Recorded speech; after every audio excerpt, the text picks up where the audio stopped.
One. Welcome back to Enjoy Parenting with Lisa VanDamme and Kyle Steele. And it's our custom to start with things that have been on our minds in regard to parenting. And I thought today I would let you go first, Mr. Steele. Okay. What do you have to share with me? Sure. This has been on my mind for exactly 8 hours because my son woke up at 3 a.m. today. My son Isaac, he's 2 years old. And it was not a lot of fun for us. I did not enjoy parenting this morning.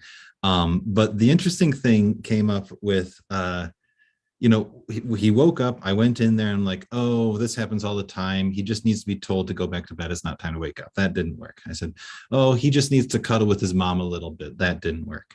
Oh, I know what's happening. He needs to have a snack, or he needs to do all these different things. And I kept trying to match like a previous pattern onto what was happening and try to fit what was happening into some sort of narrative.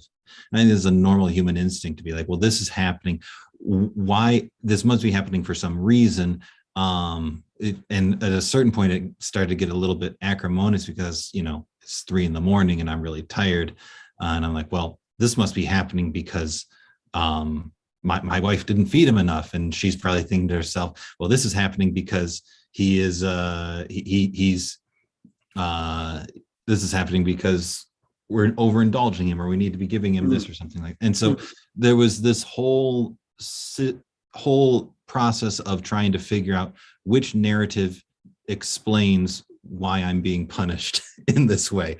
How can Isaac being awake fit some kind of a story?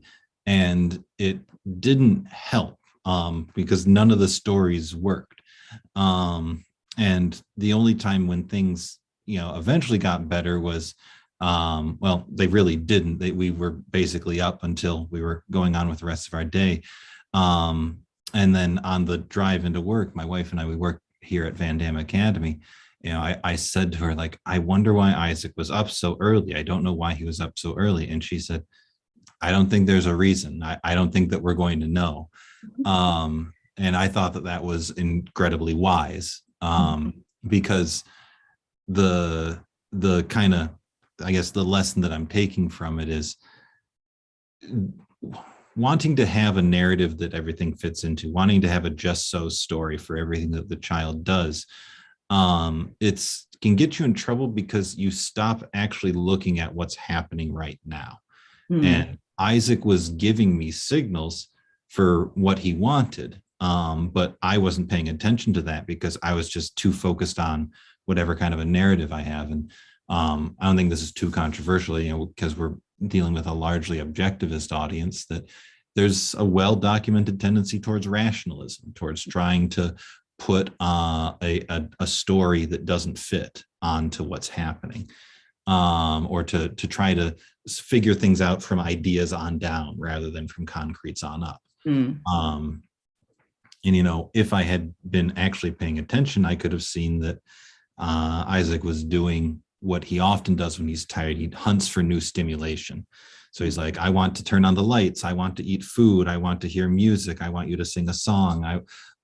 He doesn't want to go to sleep, so he wants more stimulation. But I wasn't noticing that because I was trying to fit it into some sort of a story. So that's what I've been thinking about, that as a parent, you're going to be dealing with incomplete information. You're not going to know exactly why this is happening. And the quest to try to fit some hindsight story onto it can actually discourage you from looking at the facts in front of you that will make it easier for you to solve this. So, do you think part of the desperate desire for a narrative is also projection, that this is going to be the start of a pattern that I need to end quickly? So that's where it's just a phase mantra comes in, that these things will happen that are sort of one-off or few week, or these sort of blips in the pattern, but projecting that I'm going to be getting up at 3 a.m. indefinitely is a kind of terrifying prospect for a parent. It's terrifying for a parent, and it's terrifying for everyone, because like that seems to be the only way that we interpret the world these days. What if this single news event continues unabated forever? That's how I'm going to post on Facebook. And then in the nursery, it's the same way. Like, what if this single thing he's doing right now continues forever and never changes? Yeah. And so you need to, you got that scary version of the future. So you try to find something in the past when you should be looking at the present and seeing actually what is the kid showing me. So a little parenting mindfulness of not being too concerned about the explanation from the past that leads up to this or the projection into the future of what it'll mean, but just a little acceptance of and even enjoyment of the moment.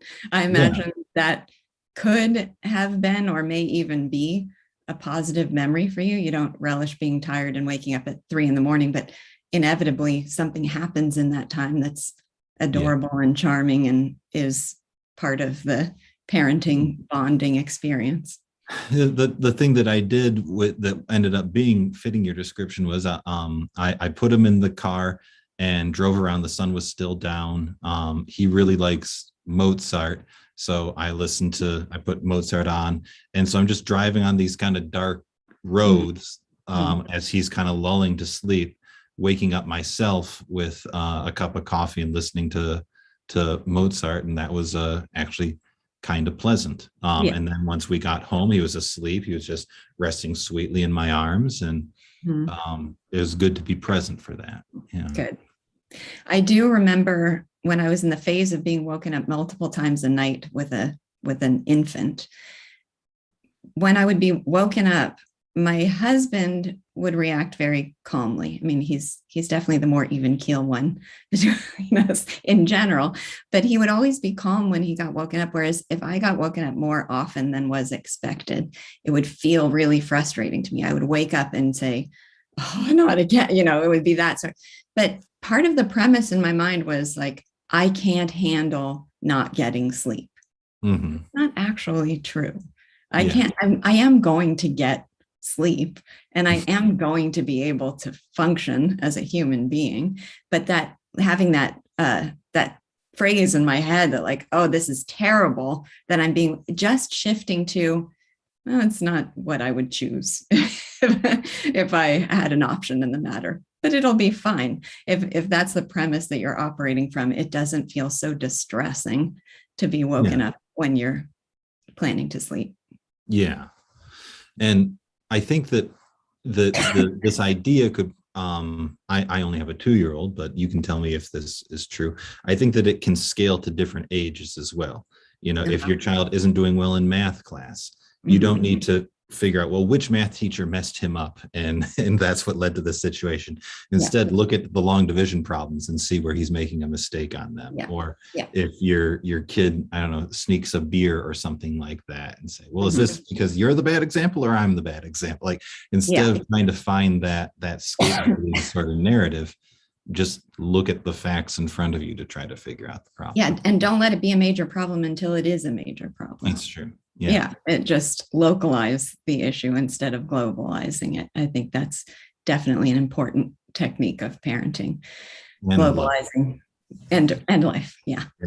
Okay, well, I had 2 things. We'll see if we have time for them. But the first was, I'll have to fill in the audience with something that you already know. But last week at school, we had the Recess Olympics, which was a somewhat impromptu event with makeshift activities like the yardstick javelin throw or the hula hoop contest or archery, Nerf archery.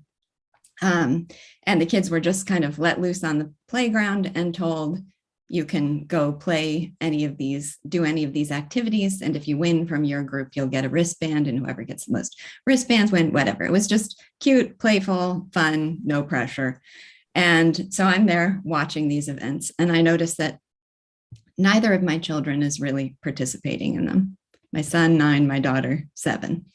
And they come to me and they say, I don't know what to do.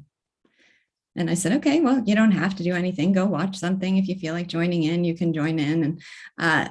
And my son seemed a little bit distressed by not knowing what to do or being apprehensive about joining in. And he definitely has kind of perfectionist tendencies that might might inhibit him from just joining into a game. So I talked to you about this at the time. I'm observing this, and it was really bothering me because I was trying to figure it out. This is the narrative thing again. Like, what is making it so hard for my kids to enjoy this situation? Is it that, have I not made them resilient in some way? Can they not handle the prospect of losing? Is it that I genetically breed kids who are anxious about these kind of unpredictable social situations, which I think may be a little bit true. I definitely myself am someone who notoriously doesn't like to do anything until I'm already good at it. So that can inhibit you from joining in activities. And my eldest daughter's version of hell is those getting to know you games that schools or organizations will often have as the worst thing possible to her. So it seems like a tendency within my family. We also talked about the possibility that the sheer fact that I was there gave them a place to go to vent these anxieties, whereas the other kids didn't have that place to go. So they just sort of more join in. But anyway, the really interesting thing to me here was how much time I spent thinking about it and wondering what was happening. And I realized that, well, I started asking myself, why does it matter so much to me? And the answer, of course, is the answer that's almost always at the root of it is, well, I just want them to be happy. Right. I just want my kids to be happy. So I want to see them relaxed and having fun and able to join in and able to enjoy. And as soon as I formulated it that way, I realized, and have to continually remind myself now, that is an overly narrow view of what happiness looks like. Yeah. Happiness does not have to be willingness to join into a game and feeling a total ease and comfort in this unprecedented social game activity environment that you're in. That's one version of what happy looks like, one very, very narrow version. But if you ask me to step back and ask, do I think my kids are happy? Yeah, I think they're happy. Yeah. And do I think that their happiness, that they experience happiness with a depth that is sometimes unobservable, not as easy to point to and identify and classify? Definitely. Yeah. So happiness is not always on the surface. It's not always visible. It's not always rah, smiley faces. That's not. So anyway, I just think I find that very helpful for myself. I suspect there are lots of parents who could find it helpful too, just to remember that there are different versions of success. There are different versions of happiness. And if you have an overly narrow view and one that is too surface level, you're going to worry about your kids a lot more than you should. Yeah. You don't want to define happiness at like the level of a goldfish that has, a 15-second memory. Yeah. You want to define happiness at a human level. Like, is their life as such a happy life? Yeah. Because if you just look at it at the goldfish scale, like how have they felt the last 15 seconds? Then you're going to intervene too much. Yeah. You'll be worried too much. So you're not going to, as the title of this podcast suggests, enjoy parenting. Mm-hmm. And you're going to just misdiagnose things that don't need your attention will end up getting your attention. And it's the question though becomes, what would it have taken for you to say, no, I really need to do something at these recess Olympics? So where would the line have been where you step in and you're going to coach them, or you're going to remove them from the recess Olympics? And I don't have a quick answer off the back of my, I'm mixing my metaphors because I woke up at 3 a.m. off the top of my head. You have an excuse. You already made your excuse known. Yeah. I don't know where the line is where it's not just, oh, my child is going through the normal social problems of being in a competition and not feeling totally comfortable, versus it's clear that exposure to this event is harmful to them.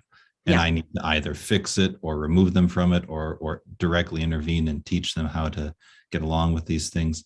Mm-hmm. I don't have a ready answer for that. Do you have? Well, two things come to mind. One is that I'm going to intervene in some form if I see it as inhibiting them from something that they personally really want to do. I don't think my eldest daughter ever wants to make getting to know you games her within her comfort level. I don't think that's an actual goal of hers. I think she's fine just trying to avoid them for the most part. So if I feel like it's stopping them from achieving something that they want, then I'm going to try to figure out a way to help them to overcome their inhibitions. Otherwise, I'm just going to let it be part of their personality.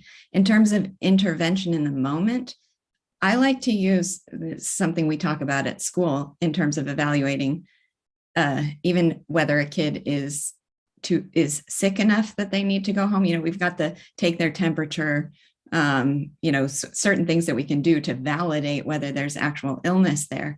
But one of the standards we use is distress on the part of the child. Mm-hmm. So if they seem unusually distressed, and we know the children pretty well, then that's something we're going to treat as a symptom that needs attention.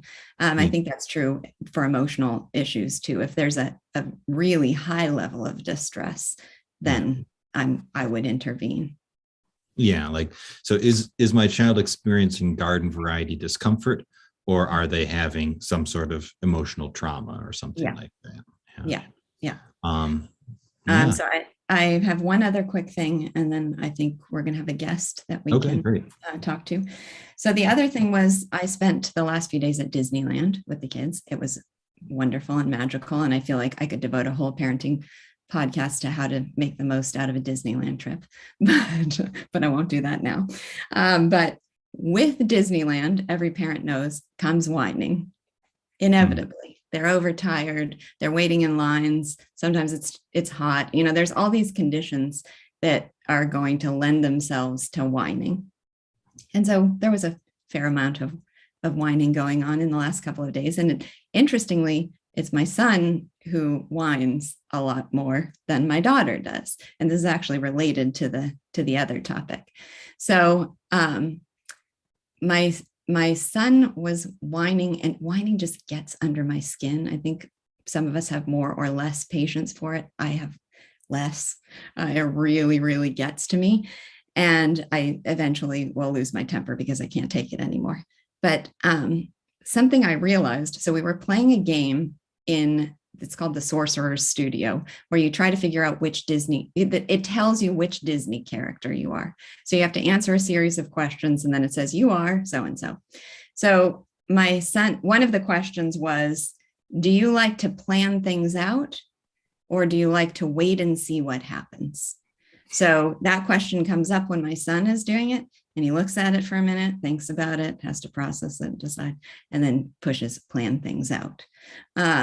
Coco does it, and the question pops up. I read it to her, and she immediately presses wait and see what happens. So you could even see their answers in the way they approached answering the question. So what occurred to me after that, integrating these, is like, I've been told that whining is helplessness. It's an expression of feeling helpless. And if you're the sort of kid who likes to plan everything, who likes to know what's coming, who likes to understand, who likes to control your environment and control what's happening to you, you're going to whine more because you're going to feel helpless and out of control more. All of those qualities and characteristics have enormous benefits to them too. Mm-hmm. When you have a teenager, having somebody who really thinks things through and wants to make sure that nothing harmful is going to happen. That's a really good quality to have. So if that involves a little whining, I think I can take that. So just putting that spin on it, that, the more of a planner you are, the more of a control seeker you are, the more helpless you're going to feel at times. And that's going to cause you to be whiny. It gives me a lot more sympathy and even affection for it. Not that I'm not going to help him try to overcome that as the means of expression. Any thoughts about that before we?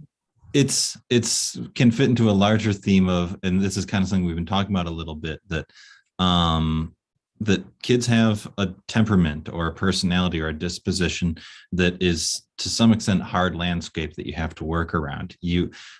I don't think short of electroshock therapy, we could change Seth to not be a planner and to not be very deliberate.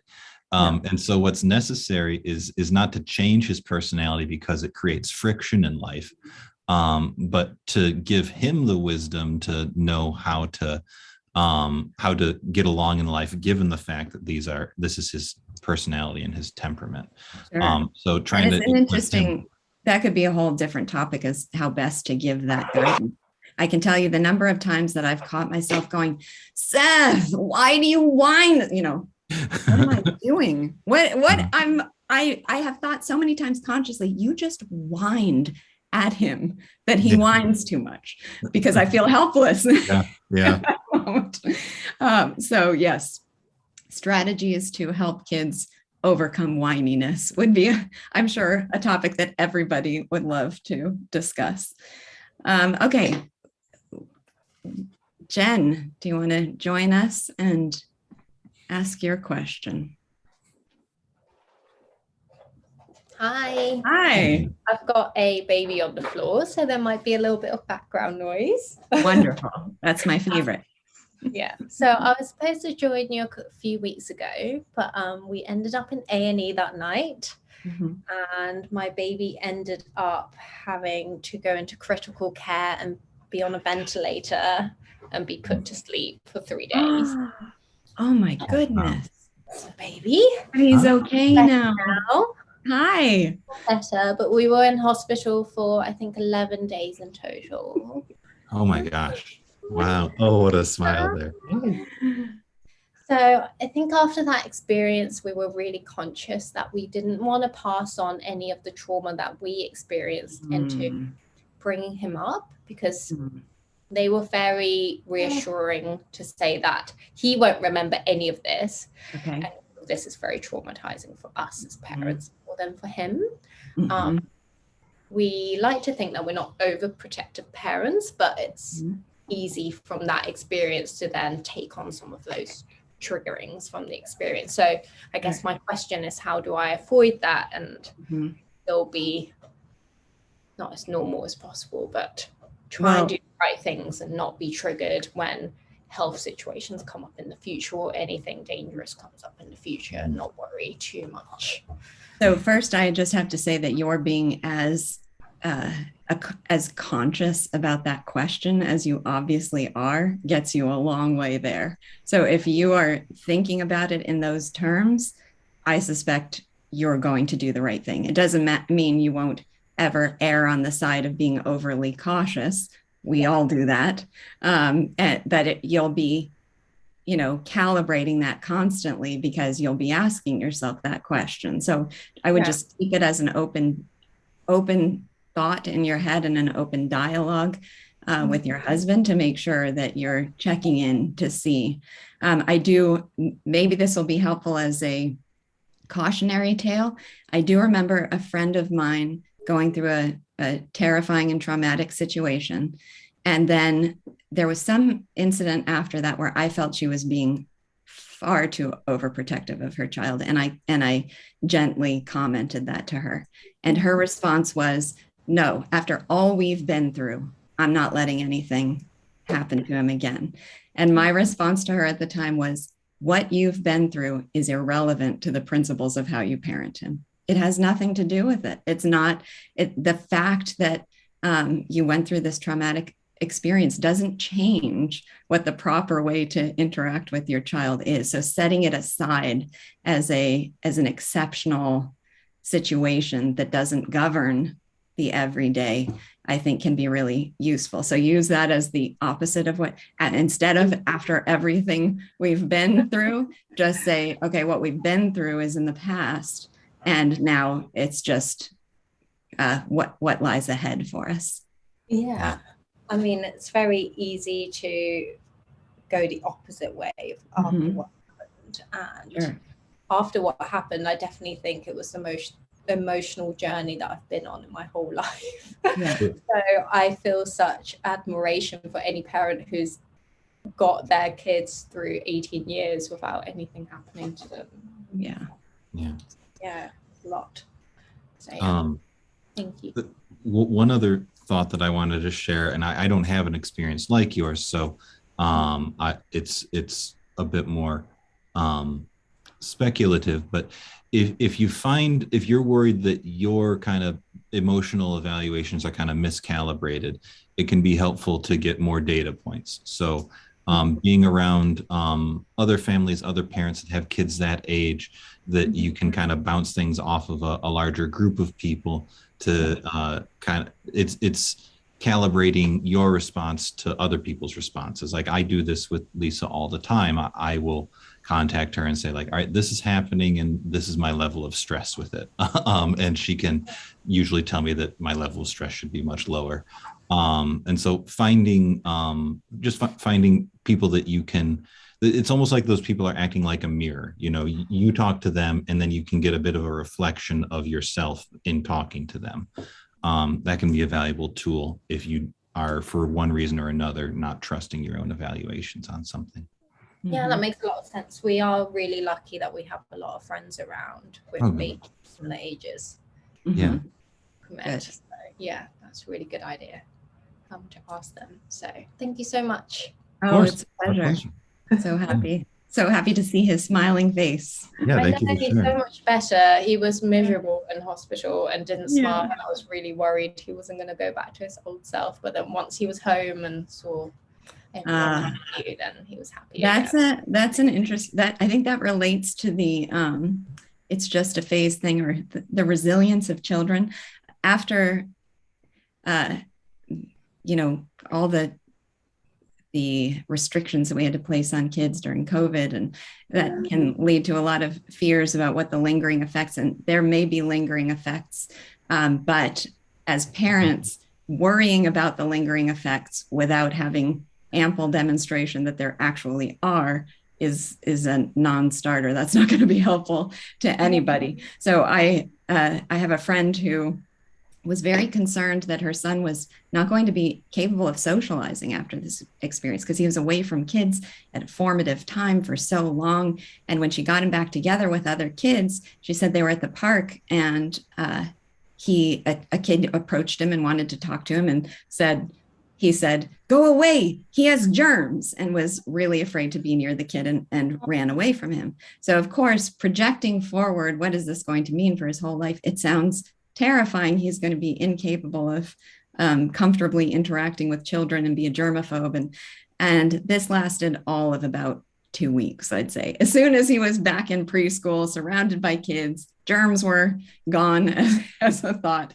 Kids as dangerous to him. So again, until something is a long-standing pattern of behavior, it's best to just treat it as a phase that we can help them overcome and expect that they're going to return to their usual happy selves. I think saying everything's a phase has helped me a lot. Most things are. We're still going through that phase. The burden of proof is on the phase to prove that it's not a phase. The burden of proof has to be on the behavior. There needs to be solid proof before you start to worry about it too much. When it lasts past 18 years, then we'll start worrying. Yeah, exactly. I know there's the refrain I think of all the time where when parents are struggling to potty train their kids. Yeah. And I just remember someone saying, when she won't be wearing diapers in college when she goes to college. And it's a joke, but it is helpful to remember there will be a time that this is behind us, even if it feels like a struggle right now. It's very true. Yes. Thank you so much, you guys. Thank you. It was a pleasure talking. Thank you. Bye. So I think it's time for us to sign off and move over to Clubhouse for anyone who wants to continue the conversation. And then we'll be back next week. Great. Thank you. All right.